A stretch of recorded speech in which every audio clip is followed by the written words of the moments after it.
may link sa baba. And then, tignan natin kung kakayanin nito yung buhok ko na buhol-buhol mga besh. Ganda ng packaging nito. And then, maganda rin yung mga pangkulay nito ha. Tingnan nyo na lang dyan. Ayan siya. So, ito na. Pakita ko sa inyo ang buhok ko kapag hindi nag-aayos. Ayan, oh. Halatang hindi nagsusuklay mga B.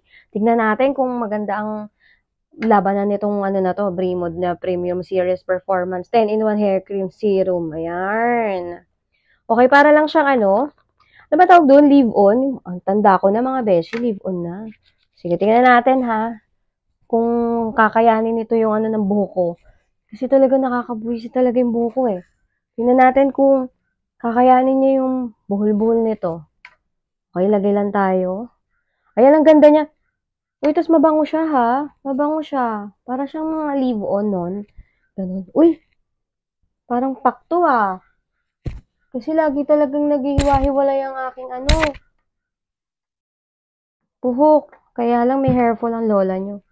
Ayan. Ay, ang ganda nito. Grabe naman. Mga B, ano na? Uy, kinaya niya. Ang ganda nito ah. Ang lakas makaano nito. Maka fresh at reband ng buhok.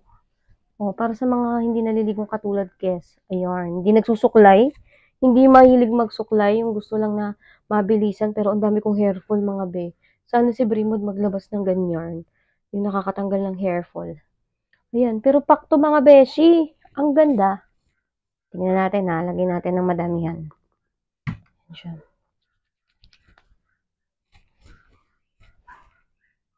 Ayan, mabango siya. Para siyang bagong ligo. Super fresh niya. Ayan, gamit tayo ng suklay. Kaya pala parang ang sabi nila parang ka ni-reband mga be. Uy, ang ganda nito. Parang kang ni-reband. Para kang nagpa-treatment, ganon.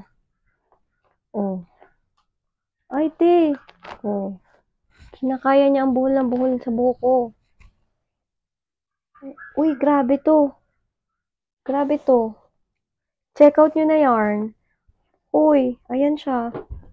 Oh, walang cut, mga besh. Para to sa mga laging buhol-buhol ang buhok. Kaya, check nyo na yan dyan sa baba. Ang ganda nito. Oh, para kang bagong ligo. Pak. Oh. Diba? Ang ganda! Grabe ni Tay. Yan, check nyo na sa baba mga besh.